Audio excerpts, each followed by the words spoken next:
नमस्कार, बहुत बहुत स्वागत है आप सभी का। मसले में आप सभी के साथ हाजिर हूं कंचन। शुरुआत करेंगे अपनी खास खबर के साथ। हरियाणा भाजपा के विधायक दल की बैठक यानी कि नायब सिंह सैनी को एक बार फिर से सर्वसम्मति से चुन लिया गया है।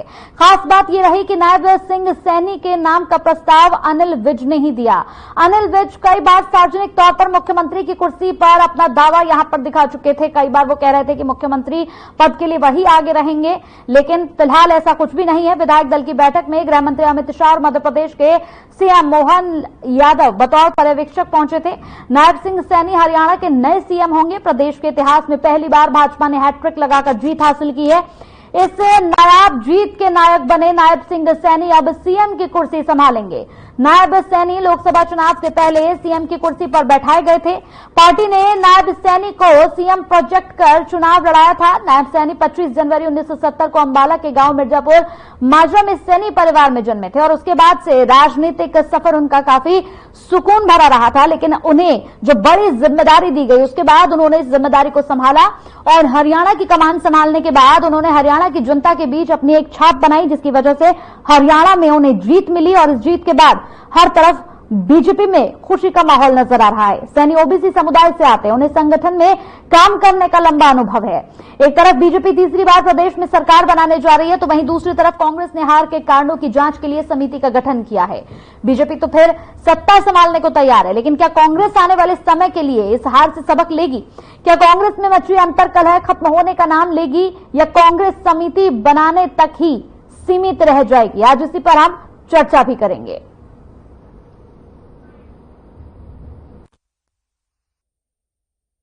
हरियाणा नए चुने हुए विधायक दल की बैठक हुई। उसमें सर्वानुमत से एक ही प्रस्ताव मिला है, जो किशन कुमार बेदी जी और अनिल विज जी ने रखा। हमारे पूर्व मुख्यमंत्री श्री नायब सिंह जी का, मैं नायब सिंह जी को विधायक दल के नेता के रूप में चुना हुआ घोषित करता हूं और आप सभी को बहुत बहुत बधाई देता हूं और सैनी साहब को भी बधाई। देखिए, आज बहुत सौभाग्य की बात है हरियाणा के लिए कि तीसरी बार भाजपा ने एक ऐतिहासिक जीत जो है वो दर्ज करवाई है।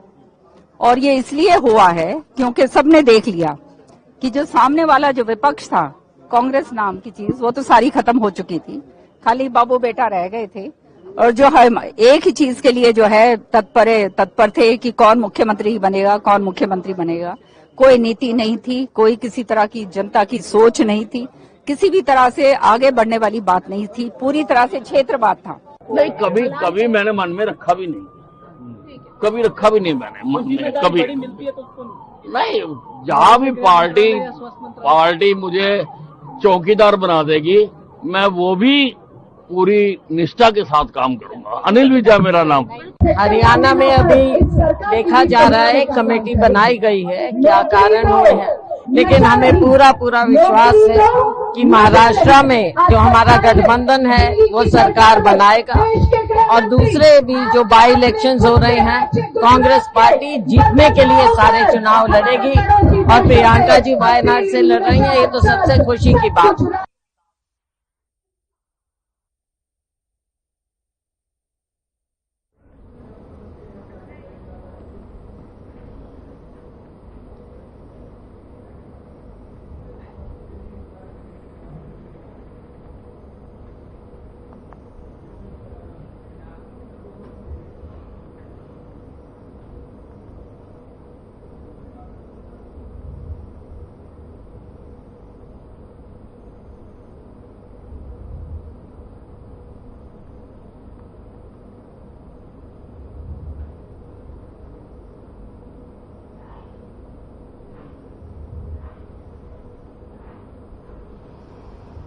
तो हार पर कांग्रेस में अभी भी हाहाकार मचा हुआ है। कौन होंगे सैनी के नए सैनिक, इस पर लगातार एक असमंजस की स्थिति अभी भी है। हार पर कांग्रेस में अभी भी हाहाकार की एक तरफ स्थिति बनी हुई है। साथ ही आपको बता दें कि बीजेपी विधायक दल के नेता सैनी को चुन लिया गया, जिसके बाद बीजेपी में काफी खुशी की लहर देखने को मिली। साथ ही आपको बता दें कि कांग्रेस अब चिंतन मंथन के एक यहां पर छोर पर पहुंच चुकी है, जहां अब कांग्रेस को ये चिंतन मंथन करने की जरूरत है कि आखिर हरियाणा में जिसे वो बहुत मजबूती के साथ देख रही थी, जिस राज्य में उसे पूरा ओवर कॉन्फिडेंस था कि यहां से तो उन्हीं की जीत होगी, इस ओवर कॉन्फिडेंस के बाद भी उन्हें जीत का मुंह नहीं देखने को मिला। इनफैक्ट बहुत बुरी हार हरियाणा में कांग्रेस को मिली, जिसके बाद एक तरफ कांग्रेस चिंतन मंथन करने के अब छोर पर पहुंच चुकी है, तो वहीं दूसरी तरफ बीजेपी में खुशी की लहर है, क्योंकि नायब सिंह सैनी ही एक बार फिर से हरियाणा की कुर्सी को संभालेंगे।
तो चलिए बढ़ते आगे और हमारे साथ हमारे मेहमान जुड़ गए हैं, उनसे आपकी मुलाकात करा देते हैं और उसके बाद इस चर्चा को शुरू करेंगे। हमारे साथ यहां पर कांग्रेस से अंश वत्स जो हैं प्रवक्ता जुड़ गए हैं, बहुत बहुत स्वागत है आपका।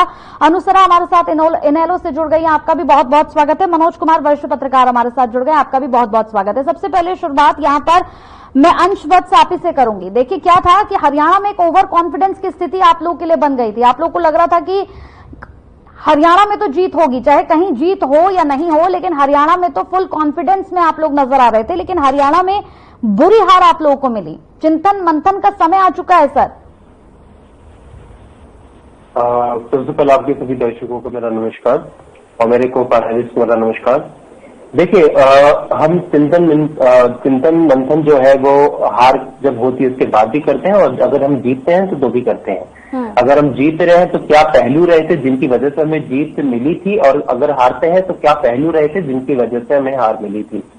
ये बात सच है कि हम लोग ये बात को लेके ये आश्वस्त थे कि हमारी सरकार बन रही है, और इस चीज को लेकर हम ही नहीं बल्कि तमाम मीडिया चैनल की अगर मैं बात करूं, अगर तमाम राजनीतिक विश्लेषकों की बात करूं, या फिर अगर मैं तमाम जो सर्वे हम सब लोगों के सामने आए थे उन सबकी अगर मैं बात करूं, तो ये स्पष्ट रूप से दिख रहा था कि हरियाणा प्रदेश में कांग्रेस पार्टी की एक प्रचंड बहुमत की सरकार बनने वाली है।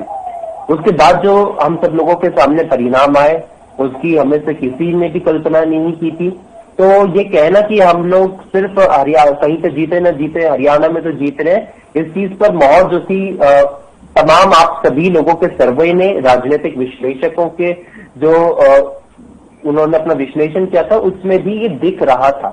तो ये जो भरोसा था ये ऐसे ही नहीं आया था, ये भरोसा में आया था जब हरियाणा प्रदेश में जब भारतीय जनता पार्टी ने 2019 में 10 में से 10 सीटें लोकसभा में जीती थी, और उसके बाद अगर वो 2024 के लोकसभा चुनाव में हाफ हो जाती है और 46 विधानसभाओं में कांग्रेस पार्टी को बढ़त मिलती है, तो ये भरोसा तब उससे और भी ज्यादा मजबूत हो जाता है।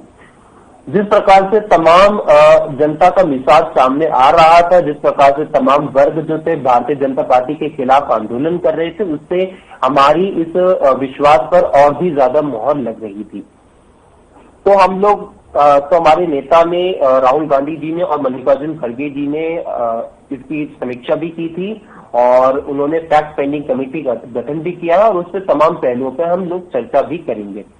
और हमने पहले भी जनता की लड़ाई लड़ते रहे हैं और अब 5 साल और जनता की लड़ाई लड़ेंगे, लेकिन हम जनता को ये भरोसा दिलाना चाहते हैं आपके माध्यम से कि जो भारतीय जनता पार्टी ने अपने वादे किए हैं कि वो 5 रुपए का सिलेंडर देंगे, तो हम उनको मजबूर करेंगे विपक्ष में रहकर कि वो भारतीय जनता पार्टी 5 रुपए का सिलेंडर इस देश की गरीब महिलाओं को, हरियाणा की गरीब महिलाओं को पहुंचाने का काम करे जो उन्होंने तमाम वादे किए। अगर वो कह रहे हैं कि वो 2 लाख सरकारी पद भरेंगे तो हम उन्हें मजबूर करेंगे कि आपने 10 साल में तो भरे नहीं, अब आप भर दीजिए। कम से कम हरियाणा प्रदेश में थोड़ी तो बेरोजगारी का आप कम करेंगे।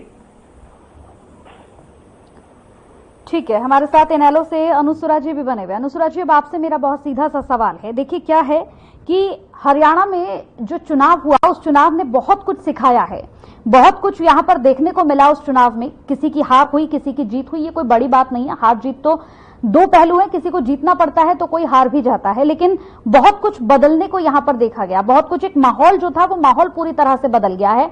आज एक बार फिर से नायब सिंह सैनी को चुन लिया गया। अब नायब सिंह सैनी जो है फिर से जिम्मेदारी संभालेंगे। सबसे पहले इस पर आप अपनी प्रतिक्रिया दीजिए, आपका क्या कुछ कहना है इस पर? जी कंचन जी, सबसे पहले तो आपको, दोनों मेरे प्रवक्ता साथियों को और सभी दर्शकों को नमस्कार, राम राम। सबसे पहले तो मैं शुभकामनाएं देना चाहूंगी नायब सिंह सैनी जी को कि वो मुख्यमंत्री की शपथ उन्होंने ली है, और जो नई सरकार है भाजपा सरकार, उनको भी पूरी भाजपा टीम को, पूरी कार्यकारिणी को, सबको शुभकामनाएं दूंगी। और देखिए, मैं तो ये कहूंगी कि जैसे मेरे कांग्रेस के प्रवक्ता भाई ने कहा कि लोकसभा चुनाव के दौरान 5 सीटें भाजपा हार गई हरियाणा की, और इसमें कोई दो राय भी नहीं है कि उस टाइम जो माहौल था हरियाणा का वो एंटी मोदी माहौल था। लोग मोदी को सेंटर से हटाना चाहते थे, इसमें कोई दो राय नहीं है। और उसका ये रिजल्ट था कि 5 सीटें भाजपा हार गई थी। और 5 क्यों, 10 की 10 भी हार जाते अगर विपक्षी एकता हुई होती तो, जो कि इनेलो पार्टी ने तो कोशिश की, लेकिन एरोगेंस था जिसकी वजह से 5 सीटें भाजपा को हरियाणा में मिल गई।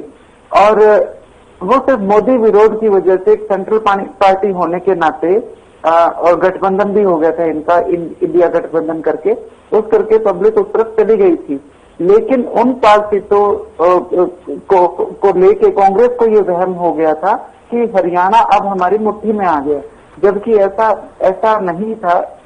जमीनी हकीकत का हमें तो अंदाजा था। जिस तरीके से कांग्रेस के अंदर गुटबाजी थी और जो एरोगेंस मोदी जी के अंदर था, जिसके खिलाफ जनता ने वोट किया था लोकसभा में, उसी तरह का एरोगेंस हरियाणा के अंदर जो जिसको कमान दी हुई थी हुड्डा गुट, उसका एरोगेंस भी जनता को पसंद नहीं आ रहा था। जो जमीन से जुड़े हुए लोग हैं वो तो समझ रहे थे सारी चीजों को, सारी स्थितियों को। जिस तरीके से सभी कांग्रेस के अन्य नेताओं को दरकिनार किया गया, तो ये तो होना ही था। मैं तो ये कहूंगी, मैं खास अभी मेरे को याद आया किरण चौधरी एक के साथ तो एक हैप्पी गो लकी जैसा सीन हो गया कि वो प्रताड़ित होकर कांग्रेस से निकली थी और वो राज्यसभा भी पहुंच गई है, उनकी बेटी एमएलए भी बन गई है, तो उनको भी शुभकामनाएं। जिस तरीके से प्रताड़ित करके कांग्रेस से उन्हें निकाला गया था, एक तरीके से फोर्स किया गया था निकलने के लिए। और उसके बाद एक और मैं कहूंगी महिला नेत्री थी कांग्रेस की, एक बड़ा चेहरा कुमारी शैलजा को भी जिस तरीके से टिकट आवंटन के दौरान इग्नोर किया गया था। हुड्डा गुट तो जो कर रहा था वो कर ही रहा था, हुड्डा से तो कोई उम्मीद हरियाणा को कभी थी भी नहीं। और पॉलिटिकल जो प्रतिद्वंदी होते हैं वो करते हैं ये सब, लेकिन राहुल बाबा कहाँ सोए हुए थे, उन्हें नहीं दिख रहा था हरियाणा में क्या हो रहा है। वो जब हरियाणा के अंदर दंगल हो रहा था उस टाइम तो विदेश भ्रमण कर रही थी, तो ये तो होना ही था। तो जो रिजल्ट है वो सबके सामने है और जनमत को स्वीकार करके, और हम तो सैनी जी को शुभकामना ही दे सकते हैं, क्योंकि मुख्यमंत्री तो पूरे प्रदेश के होते हैं, तो उनको बहुत बहुत शुभकामनाएं। ठीक है मनोज कुमार जी, अब आपसे मेरा सवाल है, वरिष्ठ पत्रकार के रूप में आप चीजों को बहुत बेहतर तरीके से समझते होंगे और समझने के साथ साथ आपने बारीकियों से हरियाणा चुनाव की सभी चीजों को देखा होगा। क्या सबसे पहला सवाल तो ये कि कहां लगता है कांग्रेस कमजोर कहां पड़ गई? क्योंकि अगर देखा जाए तो बीजेपी से ज्यादा रैलियां तो हरियाणा में कांग्रेस की ओर से हुई। प्रधानमंत्री नरेंद्र मोदी ने तो सिर्फ 4 रैलियां की थी, लेकिन राहुल गांधी ने तो कई रैलियां की, लोगों के पास पहुंचे। कांग्रेस का हर एक नुमाइंदा लोगों के पास पहुंचा, डोर टू डोर पहुंचा, लोगों को समझाने का प्रयास किया, लेकिन फिर भी कमजोर रह गए। सबसे पहले इस पर मुझे बताइए कि आपने क्या देखा, क्या समझा, कहां पर कांग्रेस कमजोर पड़ गई? यहाँ सबसे पहले मैं नयाब सिंह सैनी जी को जो Bharatiya Janata party legislative party का लीडर चुना गया है और कल वो शपथ ग्रहण लेंगे, तो उनको बहुत बहुत बधाई। और ये हरियाणा के लिए आज का दिन सेलिब्रेशन का दिन है, क्योंकि अब कल से जो है अब नए सरकार बनेगी और नयाब सिंह सैनी जो है चीफ मिनिस्टर होंगे। और जहां तक अब समय आ गया है कि किस तरह से जो है कैबिनेट मिनिस्टर चुना जाए। हालांकि अब ये चर्चा चल रही है कि हर समुदाय को, हर कास्ट को ध्यान में रखते हुए उनको कैबिनेट मंत्री में जगह दिया जाए। अभी ये चर्चा चल रही है और रात्रि भोज का भी आज एमएलए को रखा गया है, तो अभी रात्रि भोज भी चल रहा है। और तो अब ये खुशी की बात है। और जहां तक कांग्रेस की अगर हम बात करें तो ये तो वेल नोन है कि कांग्रेस ने किस तरह इंटरनल पार्टी लीडर्स में जो डिसअपॉइंटमेंट रहा, चाहे अगर पार्टी अगर टिकट डिस्ट्रीब्यूशन की अगर आप बात करें तो हुडा जी को एकाएक जो है 72 सीट्स आउट ऑफ 90 जो है उनके फेवर वाले लोगों को दे दिया गया। और शैलजा जी का देखा गया कि जिस तरह से नाराजगी था टिकट डिस्ट्रीब्यूशन को लेकर के भी, और जिस तरह से तो करीब 7-8 दिन तक वो पब्लिक मीटिंग से गायब रही और दिल्ली में ही बैठी रही, ये एक बहुत बड़ा रीजन माना जा रहा है। और जहां तक भारतीय जनता पार्टी की भी अगर हम बात करें तो इन्होंने एक स्ट्रेटजी अपनाया कि लोकसभा के 1-2 मंथ पहले ही उन्होंने चीफ मिनिस्टर को बदला। और फिर जो है जो उनका ट्रेंड रहा है कि ओबीसी चीफ मिनिस्टर को हम फिर से हरियाणा में लाएंगे, नॉन जाट ओबीसी कैंडिडेट को लाएंगे, उन्होंने ये लाया। और सीधा सीधी उन्होंने जो है नॉन जाट के वोटर्स को, मतलब हालांकि जाट वोटर्स ने भी भारतीय जनता पार्टी को इस बार वोट किया है और 7-8 कैंडिडेट भी जीते हुए। तो जो भी पार्टी लीडर्स में, कांग्रेस में जो भी डिसअपॉइंटमेंट टिकट डिस्ट्रीब्यूशन को लेकर के, और हालांकि सर्वे तो इनके फेवर में ही था, लोग भी चाहते थे अगर जहां भी जाइए, बीइंग ए जर्नलिस्ट हम लोग भी ग्राउंड पे गए तो वहां पे तो यही लगता था कि एक वेव है जो कांग्रेस के फेवर में है और कांग्रेस पार्टी जो है इस बार सरकार बनाएगी। तो लेकिन जो अभी अब तो ये कहा जा रहा है कि कैसे वेव में भी अगर कांग्रेस कैसे हारा जाए, ये कांग्रेस से सीखना चाहिए।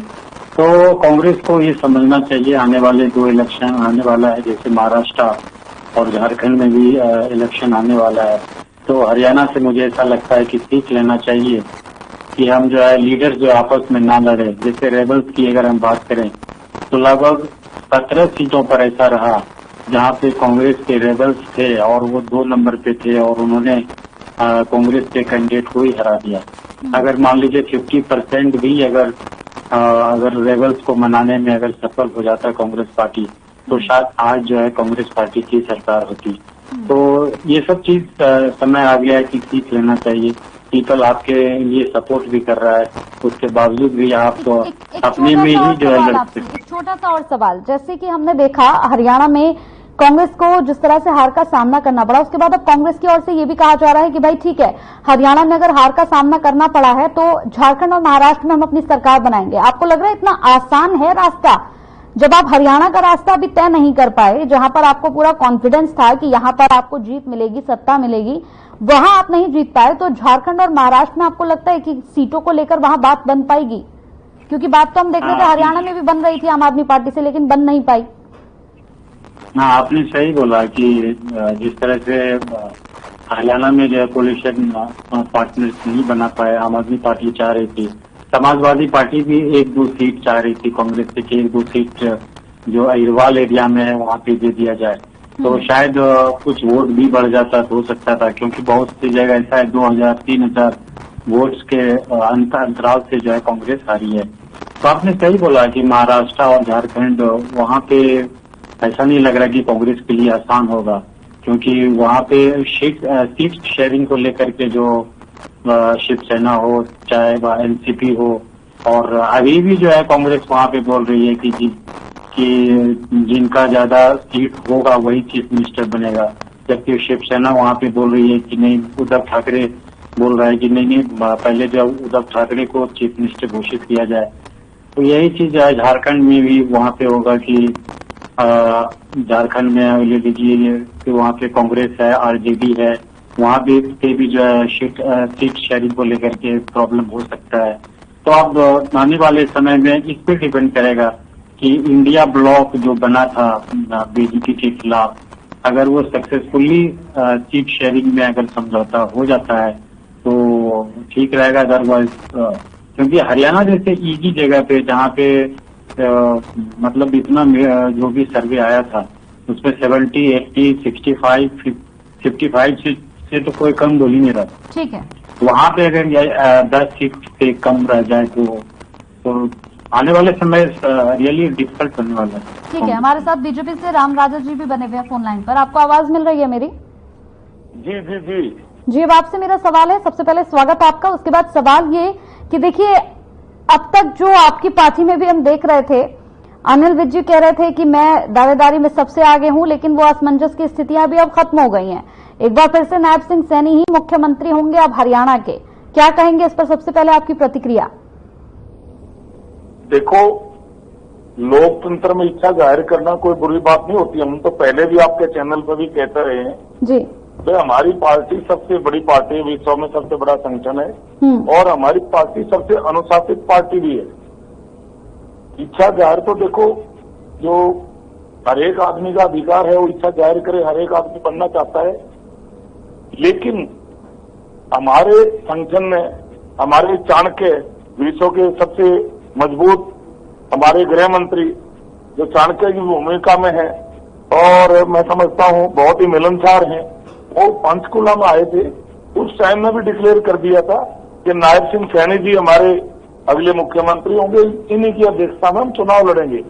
तो इससे ये साफ साफ जाहिर था कि भगवान की कृपा से अगली बार हमारी सरकार बनेगी और देवतुल्य जनता जनार्दन ने जिस तरह से आशीर्वाद विश्व के सबसे लोकप्रिय और ताकतवर प्रधानमंत्री आदरणीय नरेंद्र मोदी जी को दिया है, वो उनको तीसरी बार प्रधानमंत्री बनाया है, ऐसे ही हरियाणा में भी हमारी भगवान रूपी जनता हमारे को आशीर्वाद देगी और तीसरी बार हमारी सरकार बनेगी। आदरणीय नायब सिंह सैनी जी जो युवाओं के हृदय सम्राट हैं, बहुत ही मिलनसार हैं। 58 साल के बाद में ओबीसी समाज से हमने सीएम बनाया और कांग्रेस ने ना तो बनाया एससीबीसी समाज से, ना डिक्लेयर कराया। तो जिस तरह से लोगों के बीच में रहते हैं और उनका व्यक्तित्व तो बहुत अच्छा है। 36 बिरादरी के मसीहा हैं और वो अक्सर कहते रहते हैं, भाइयों ये मुख्यमंत्री कुर्सी भी थारी है, मैं भी थारा हूँ, ये सीएम रेजिडेंस भी थारा है, सब कुछ थारा, तेरा तुझको अर्पण क्या लागे, मेरा सब कुछ थारा है, मैंने थारे आशीर्वाद की जरूरत है। और जनता ने दिल खोलकर उनको आशीर्वाद दिया है। और सबसे बड़ी बात क्या, निर्विरोध उनको विधायक दल का नेता चुना गया है। और जिस तरह से हमारे किशन बेदी जी ने उन्होंने उनके नाम का प्रस्ताव रखा और अनिल विज जी जो हमारे बहुत ही वरिष्ठ नेता हैं, उन्होंने उनका समर्थन किया। हमारी बेटी आरती राव जी, उन्होंने उनका समर्थन किया। सभी विधायकों ने ध्वनि मत से उनका समर्थन किया और सर्वसम्मति से उनको विधायक दल का नेता चुना गया है। और जिस तरह से जनता जनार्दन ने भरपूर आशीर्वाद दिया है, ऐसे ही हम जनता की सेवा करते रहेंगे और जनता हमारे को आशीर्वाद देती रहेगी। 20-25 साल तक हमारा शासन ऐसे ही चलता रहेगा, क्योंकि जनता भगवान का रूप है। जो जनता की सेवा करेगा जनता उसको आशीर्वाद देगी। और ये जो अनु सुरा जी कह रही थी, कांग्रेस का प्रवक्ता कह रहा था, मैं इनकी बात का जवाब और दूंगा, आपने मेरे से नहीं पूछा, मैं जवाब दे रहा हूँ। ये 5 सीटें कांग्रेस जीतने का क्या कारण था? सबसे बड़ा कारण था इन्होंने ठगी ठोरी करी, इन्होंने झूठ बोला, संविधान बदला जा रहा है, संविधान बदला जा रहा है, आरक्षण खत्म किया जा रहा है, आरक्षण खत्म कराया जा रहा है, बहनों के खाते में 1 लाख रुपए आएंगे, 8,500 रुपए महीना आएंगे, खटाखट फटाफट वो खटाखट फटाफट वाले भागे कर रहे थे, उनके पीछे भाग रही थी और इन्होंने दूसरे गारंटी कार्ड पर बहनों को बांट दिए थे। काट के अंडी एक बात जनता जा चुकी थी और जनता में प्रतिशोध की भावना थी, जनता इनसे बदला लेना चाह रही थी, जनता इनसे बदला लेना चाह रही थी और जनता ने बदला लिया, जनता ने बदला लिया, उसका पर्दाफाश हो गया और जनता आगे भी इनको आशीर्वाद ये इनके राष्ट्रीय महामंत्री, इनके नेता जनता को राक्षस कहते हैं, बीजेपी का वोटर राक्षस है, और फिर कहते हैं मैं कुरुक्षेत्र की आपके नेता का बयान देता जनता का भगवान का अगर एक महिला को वोटर किया हमारा वोटर है, जनता की सेवा करेगा, जनता के कार्य करेगा, इस पर आप क्या कहेंगे? अगर एक महिला के सामने से परेशानी रखती है तो कहते हैं कि नौकरी की परेशानी नहीं है। ठीक है, एक साथ अगर बोलेंगे तो किसी की आवाज भी समझ नहीं आएगी। ठीक है, महिला की सरकारें परेशानी अपने सामने रख रही है और चुने मुख्यमंत्री की बोलना। ठीक है, अंश जी काम है, झूठ बोलना आपका काम है, जो कि आप बार बार आके हर बार झूठ बोलते हैं संविधान को लेके। क्या आपके नेता आपकी राजस्थान के मुख्यमंत्री ने नहीं कहा संविधान को लेके? यानी आप कहते हैं किसी को भी आप मुख्यमंत्री बना तो जनता तक ये बात कह रहे हैं। अगर आपकी राजस्थान के मुख्यमंत्री की दादी ये बात कह रही है, अच्छा ठीक है, आप लोग एक एक करके बात करें। अंश जी एक एक करके बात करें। सर ऐसे अगर एक साथ बोलेंगे तो किसी की आवाज मैं भी नहीं समझ पाऊंगी ना, एक एक करके बात करिए। मैं फिर आपके पास आ रही हूँ। जनता की हम ऐसे सेवा करते रहेंगे। ठीक है रामराजा जी, हमारे आपको आशीर्वाद देती रहेगी। 20-25 साल तक हमारी पार्टी का शासन चलता रहेगा, क्योंकि जनता का आशीर्वाद है जी। ठीक है रामराजा जी, अब उनकी बात सुन लीजिएगा, एक साथ प्लीज मत बोलेगा, नहीं तो मैं ही नहीं सुन पाऊंगी। ठीक है अंश जी, अब आप बोलिए। जी, सबसे पहले बात तो जो मेरे पूर्व के जितने भी प्रवक्ताओं ने बात रखी है, मैं उस पर धीरे धीरे मैं थोड़ा सा समय चाहूंगा उन पर थोड़ा सा जवाब देने के लिए। यहाँ पे बात हुई महाराष्ट्र की, झारखंड की, जवाब देना चाहूंगा। तो महाराष्ट्र और झारखंड में हमारा जो ऑलमोस्ट है वो सीट शेयरिंग की स्थिति हो चुकी है और वहां पे आपको समझना होगा। हरियाणा में जब हम चुनाव लड़ रहे थे तो उस समय पे हमारा कोई अलायंस नहीं था, लेकिन झारखंड में हमारा ऑलरेडी एक एग्जिस्टिंग अलायंस है जिसके तहत हमारी वहां पे सरकार चल रही है, और महाराष्ट्र में भी हमारी महाविकास अघाड़ी ऑलरेडी एक एग्जिस्टिंग अलायंस है जिसके तहत हमारी 22 साल की सरकार भी चली थी। तो महाराष्ट्र में ऑलरेडी बात हमारी बनी हुई है। और जिस प्रकार से जो वरिष्ठ पत्रकार है मनोज जी, उन्होंने जो बात रखी है, तो उद्धव ठाकरे जी ने पहले ही कह दिया था, अभी अगर आप बयान देखेंगे तो उन्होंने स्पष्ट कर दिया कि एनसीपी या फिर कांग्रेस द्वारा जो भी मुख्यमंत्री का चेहरा होगा उसको वो समर्थन देने को तैयार है। तो मुख्यमंत्री के चेहरे पे वहां पे कोई भी खींचता नहीं है। बाकी का भारतीय जनता पार्टी के जो प्रवक्ता ने जो बात रखी है, मैं उनसे यही कहना चाहूंगा। यहाँ पे आके जो बार बार कह रहे हैं कि उनकी एकदम अच्छे से चल रही है सरकार, मैं तो मानता हूँ, अगर सोचिए अगर अमित शाह जी को ही स्वयं पर्यवेक्षक बनकर आना पड़ रहा है तो उनके अंदर जो खींचतान चल रही थी वो किसी से छुपी नहीं है।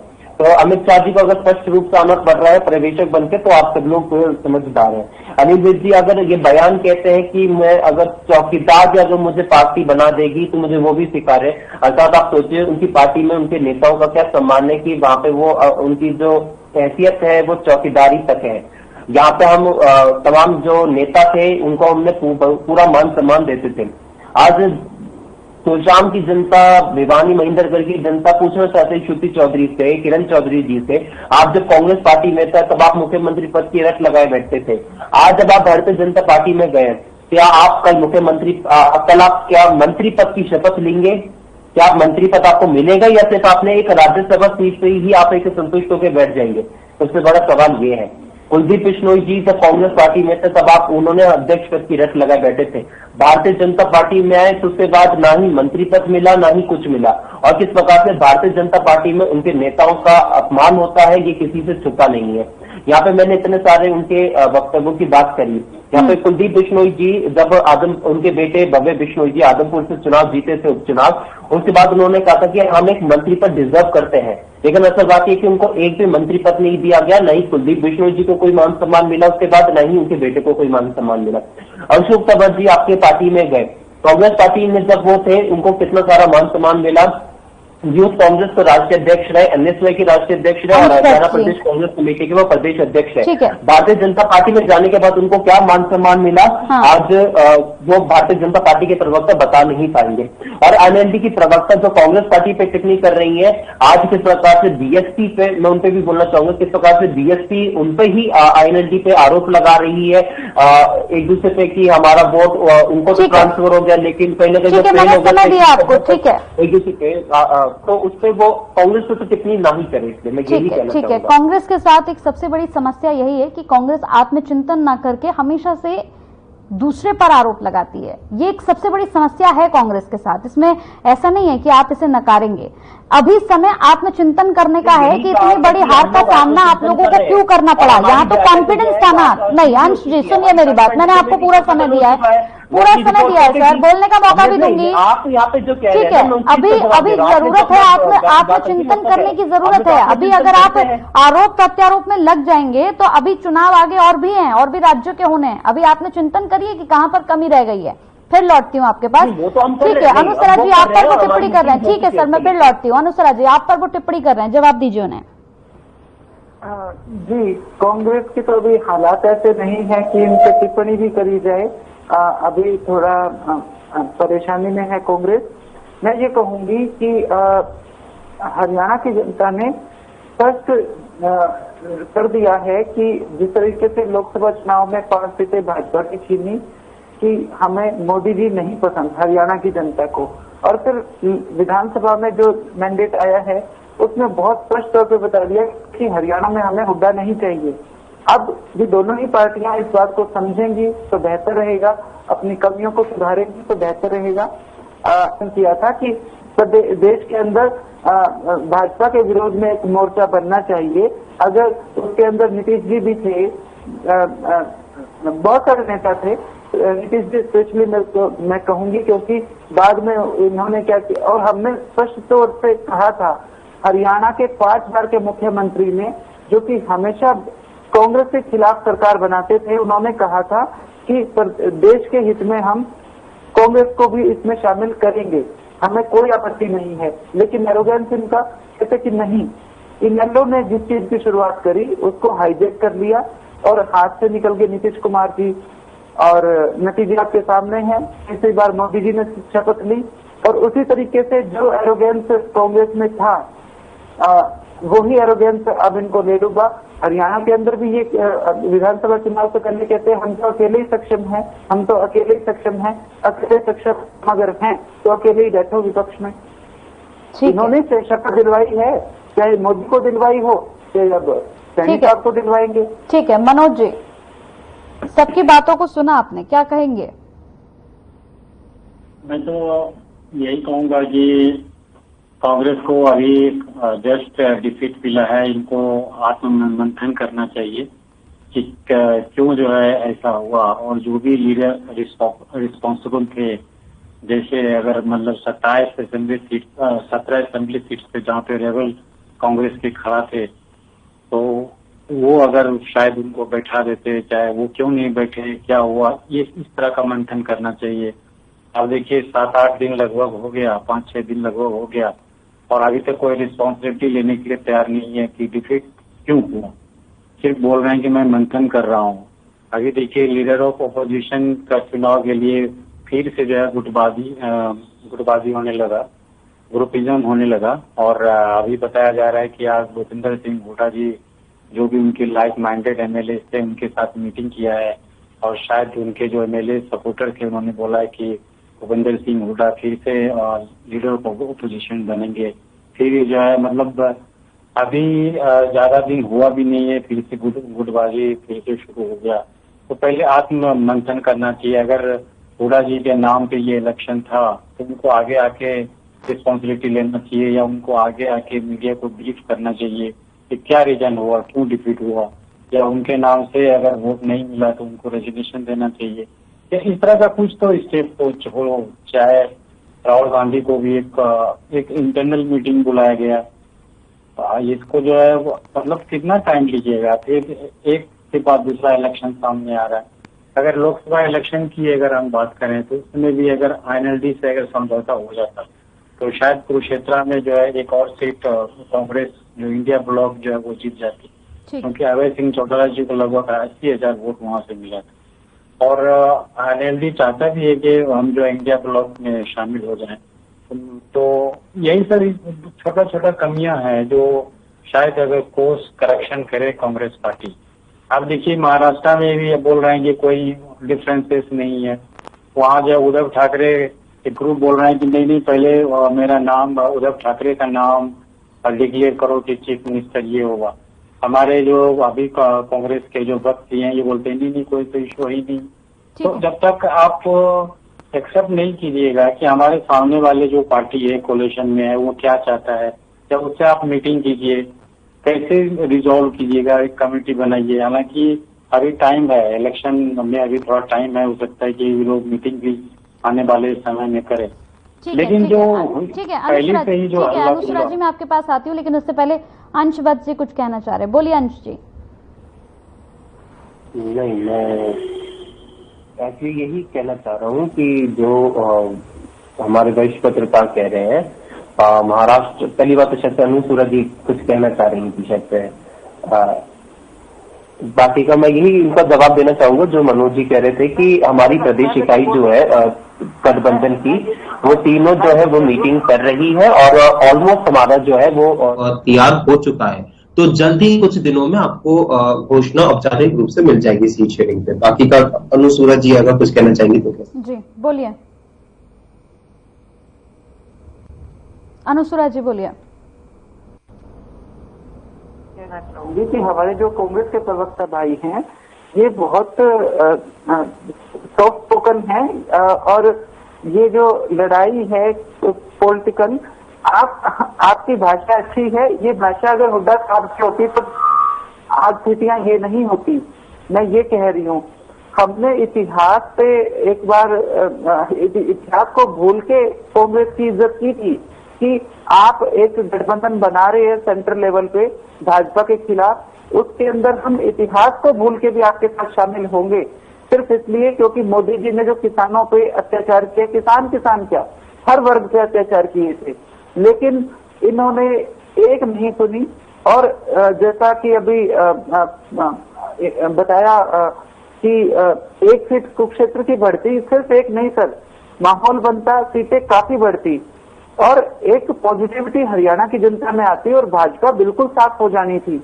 लेकिन भाजपा को प्रोटेक्ट ही तो हुड्डा साहब कर रहे हैं, यही तो हम कह रहे हैं। जब हम कहते हैं कि हम गठबंधन के भागीदार बनना चाहते हैं तब तो ये कहते हैं कि नहीं हम तो इनेलो से हमारा कभी कोई कनेक्शन ही नहीं रहा। और जब चुनाव आता है विधानसभा का तब यही कांग्रेस हर मंच से ये कहती है कि इनेलो तो वोट काटेगी, इनेलो तो वोट काटेगी भाई। आपकी हरकतें ऐसी हैं, कोई भी पॉलिटिकल पार्टी वोट लेने के लिए तो बनती है। ये तो जनता का अपमान था जिस तरीके से संबोधित किया जा रहा था, वोटर का अपमान कर रहे थे कि इनेलो तो वोट कटवा है, इनेलो तो वोट काटेगी। मत कटवाते, करते लोकसभा के वक्त गठबंधन। हमने बहुत इज्जत दी कांग्रेस को, लेकिन इन्हें इज्जत हजम ही नहीं हुई। मैं तो कहती हूँ कि जो हुआ अच्छा हुआ, 5 साल हरियाणा की जनता और भुगत लेगी जहाँ 10 साल भुगता है। लेकिन कांग्रेस को अच्छे से समझ में आ गया होगा कि वो किस रास्ते पे चल रहे थे, वो हरियाणा की बर्बादी के रास्ते पे चल रहे थे। और इसका पूरी तरह से जिम्मेदार मैं कहूंगी कि भूपेंद्र सिंह हुड्डा जी हैं, उनका एरोगेंस है और ये एरोगेंस कांग्रेस को ले डूबा है। ठीक है राजाराम जी, अब आपसे मेरा सवाल है, देखिए इनेलो की बात कर लो या फिर कांग्रेस की बात कर लो, वो तो यही कह रहे हैं कि पिछले 10 साल से हरियाणा की जनता भुगत रही है, तो 5 साल और सही। राजाराम जी देखो, ये क्या कह रहे हैं क्या नहीं, वो तो इनका इंटरनल मैटर है। मैं तो इतना ही कहना चाहूंगा, जिस तरह से देवतुल्य जनता जनार्दन ने विश्व में के सबसे लोकप्रिय और ताकतवर प्रधानमंत्री आदरणीय नरेंद्र मोदी जी को आशीर्वाद दिया, तीसरी बार प्रधानमंत्री बनाया है, ऐसे हरियाणा में भी जनता ने जो भगवान का रूप है, तीसरी बार हमारे को आशीर्वाद दिया, तीसरी बार हमारी सरकार बन रही है और नायब सिंह सैनी जी दूसरी बार सीएम बनने जा रहे हैं, क्योंकि हमने काम किया है। आप किसानों के ऊपर ले लो, ये दोनों प्रवक्ता बैठे हैं, किसी टॉपिक पर मेरे से बहस कर सकते हैं, मैं तैयार हूं, आज कर लो, कल कर लो, परसों कर लो, जब एनी टाइम।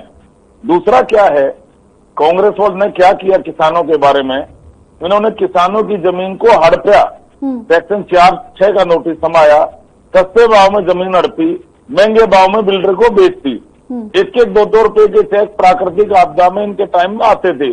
और किसान की फसलों का भाव पहले टाइम में क्या था, इनके टाइम में, आज क्या है, 24 फसलें हम एमएसपी पे खरीद रहे हैं। और दूसरा, प्राकृतिक आपदा में 1-1, 2-2 रुपए के चेक आते थे इनके टाइम में, चेक की फोटोकॉपी चाहिए तो मैं इनको दे सकता हूं। और आज हमने ये, हमारी सरकार ने निर्णय ले लिया, भगवान ना करे कोई ऐसी प्राकृतिक आपदा आ जाए तो 10 से 15 हजार का मुआवजा किसान को मिलेगा प्रति एकड़। और माननीय मुख्यमंत्री जी ने 2,000 रुपए प्रति एकड़ ये बारिश लेट होने के कारण से किसान को मुआवजे के रूप में दिया किसान को। और दूसरा, जिस हर साल माननीय प्रधानमंत्री जी 6,000 रुपए खाद बीज के किसान के खाते में डाल देते हैं, तो इससे फालतू और क्या होगा।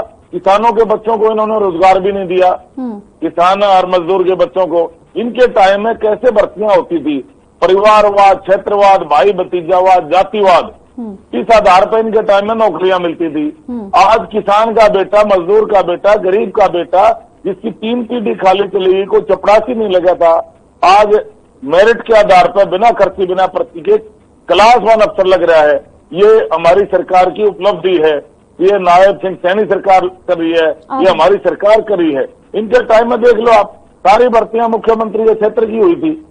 दूसरा, हमने समान विकास कार्य पूरे प्रदेश में कराए, हरियाणा एक, हरियाणवी एक, सबका साथ, सबका विकास, सबका विश्वास, इस पैटर्न पर हमारी सरकार काम कर रही है।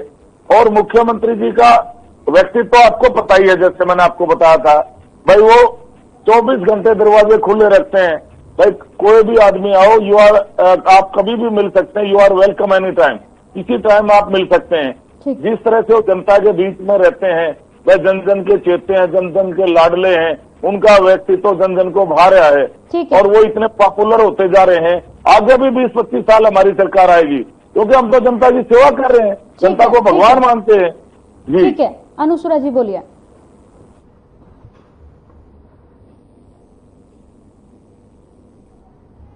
जी को बधाई दूंगी कि भाजपा की सरकार बनने पे हमारी बातचीत नहीं हो पाई थी। उसके बाद इन्होंने जिक्र किया किसानों का, तो किसानों के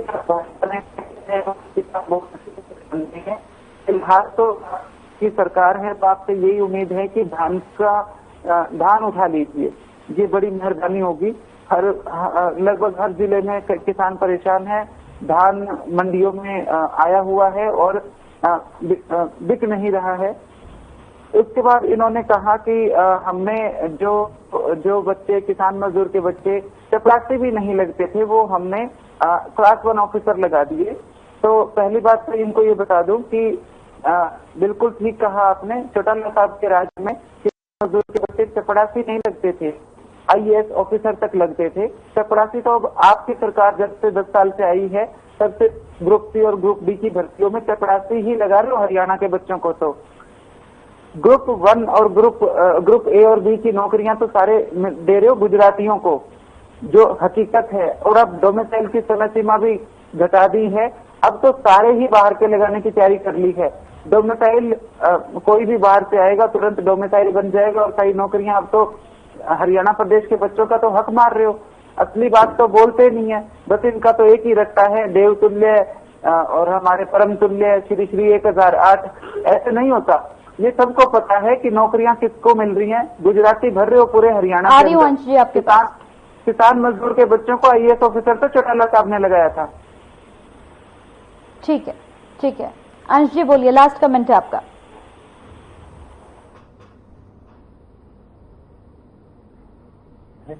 सबसे पहले मैं भारतीय जनता पार्टी के प्रवक्ता की बात करना चाहूंगा।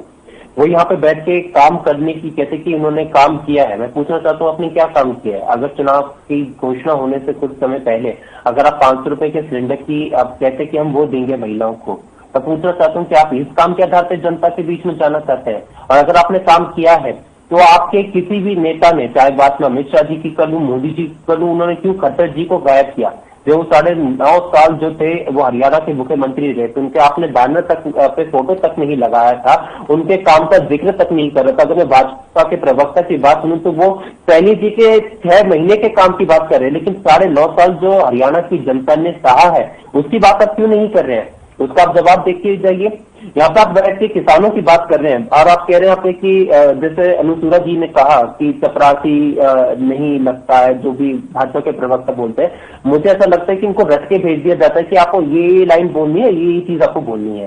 क्योंकि अगर आप यहाँ पे नौकरी की बात कर रहे हैं तो आपने जो 10 साल का आपका कार्यकाल था उसमें आपने 2 लाख सरकारी पद भरे क्यों नहीं? 30 से ज्यादा पेपर लीक हुए तो आपने उसके बाद पेपर लीक क्या कार्रवाई की? उसका आप जवाब देखिए जाइए। आप यहाँ पर बैठ के बेरोजगारी की अगर बात कर रहे हैं तो आज हरियाणा प्रदेश बेरोजगारी में सबसे ज्यादा बल क्यों है? इसका आप जवाब देखिए जाइए। अगर आप यहाँ पे बैठ के रोजगार की बात कर रहे हैं, किसानों की बात आप किस मुंह से कर रहे हैं? अगर जो पुलिस अफसर किसानों पर गोली चलवाने का, लाठी चलवाने का आदेश देता है, उसका मनोहर लाल जी प्रमोशन कर देते हैं, तो आप यहाँ पे किस मुंह से किसानों की बात कर रहे हैं? अगर मनोहर लाल जी पुलिस अफसरों को कहते हैं कि अब लठ उठाने का समय आ गया किसान आंदोलन के समय, तो आप किस मुंह से किसानों की बात कर रहे हैं? और दूसरी बात मैं ये कहना चाहूंगा कि बार बार जो यहाँ पे हुड्डा साहब को लेकर बात किया है, हुड्डा जी को लेके कि उनके आपने कि उन सबको लेके वो नहीं गए और पूरा उनके चेहरे पे चुनाव लड़ा, तो उसी पे भी मैं जवाब देना चाहूंगा कि चुनाव किसी एक नेता के आधार पे नहीं लड़ा जाता है, किसी एक नेता नहीं जिता सकता है, न ही वो लड़ता है। चुनाव पूरी एक पार्टी लड़ती है, चाहे बात मैं आम आदमी पार्टी की करूं, इनेलो की बात करूं या किसी भी अन्य दल की मैं बात कर लूं, चुनाव जो है सभी पार्टियां लड़ती है। किसी एक नेता चुनाव नहीं लड़ता और न ही कोई नेता जो है वो जिता सकता है, नहीं हरा सकता है। कोई एक नेता कारण नहीं होता है, पूरी पार्टी जो होती है वो सब मिलकर चुनाव लड़ते हैं। और यहाँ पे जो टिकटों की बात की जा रही है, तो टिकटों पे हमारे सामने आप रेबल की बात कर रहे हैं, हमारे पास 2500 आवेदन आए थे। 2500 में सभी को तो टिकट नहीं मिल सकती, 90 लोगों को ही टिकट मिल सकती। तो कुछ हम अगर उसमें से 17 अगर बागी हुए थे, तो उसमें आप देखिए कि हमने कितने सारे लोग जो थे वो माने, और उसके बाद भी कितने सारे लोगों ने आवेदन किया था, कई लोगों ने वापस भी लिए थे। तो सभी को तो मनाना आसान नहीं होता है। हमारा प्रयास था कि हम सभी के पास जाए, सभी को मनाने की कोशिश करें, लेकिन सभी को मनाना आसान नहीं होता। आप खुद सोचिए 2500 आवेदन आए हैं और तो कुछ ही तो रहा होगा।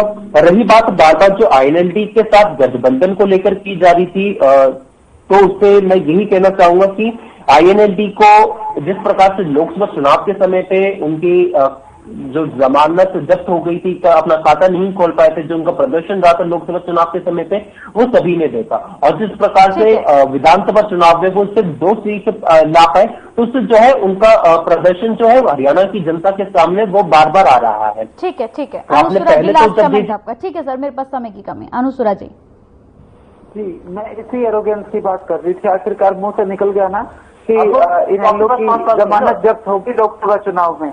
यही एरोगेंस खराब कर गया हरियाणा को पूरे। इनेलो की तो जमानत जब्त इसलिए होगी कि हम कोई नेशनल पार्टी नहीं थी, सबको पता था कि अगर हरियाणा के अंदर इनेलो 2-4 सीट ले लेगी लोकसभा की, तो भी सेंट्रल में गवर्नमेंट या तो मोदी की बनेगी या राहुल गांधी की बनेगी। और लोगों ने एक तरफा होके या तो मोदी को वोट डाल दिया या इंडिया गठबंधन को वोट डाल दिया। लेकिन ये जो भाषा है ना आपकी, यही ले डूबी हरियाणा को। इन्होंने उसके बाद जिक्र किया कि फार्म बहुत भरे गए थे, वो फार्म ही ले डूबे हरियाणा। आपने 2500 MLA वाली फीलिंग दे दी थी, जैसे अभी सैनी साहब ने कहा था ना कि पूरी फीलिंग आ रही है, वैसे जिन लोगों ने फार्म भरे थे ना वो 20,000 फार्म, सबको फीलिंग आ गई थी MLA वाली, और वो फीलिंग ही ले डूबी कांग्रेस को। ठीक है, मैनेजमेंट नहीं थी बिल्कुल भी। ठीक है, ठीक है, ये मैं कहूंगी। ठीक है, राम राजा जी लास्ट कमेंट आपका। मैं तो इतना ही कहूंगा, भाई कांग्रेस को इसका घमंड में ले डूबा, और जिस तरह से इन्होंने SC-BC समाज का अपमान किया, एक दलित की बेटी का अपमान नहीं सहेगा हिंदुस्तान, हरियाणा की बेटी का अपमान नहीं सहेगा हिंदुस्तान, एक महिला शक्ति का अपमान नहीं सहेगा हिंदुस्तान। तो ये एसजीपीसी समाज में छत्तीस बरादरी में ये मैसेज गया और उन्होंने कांग्रेस पार्टी का घोर विरोध किया। चलिए ठीक और है, आगे भी कांग्रेस पार्टी। चलिए ठीक है, बहुत बहुत शुक्रिया आप सभी लोगों का हमारे साथ जुड़ने के लिए, चर्चा का हिस्सा बनने के लिए बेहद शुक्रिया। तो चाहे जिसे जो कहना हो, अब हरियाणा की सत्ता एक बार फिर से नायब सिंह सैनी ही संभाल रहे हैं और कल वो शपथ ले लेंगे और साथ ही मंत्रिमंडल का विस्तार भी कल ही हो जाएगा। इसी के साथ मसला में मेरे साथ इतना ही। नमस्कार।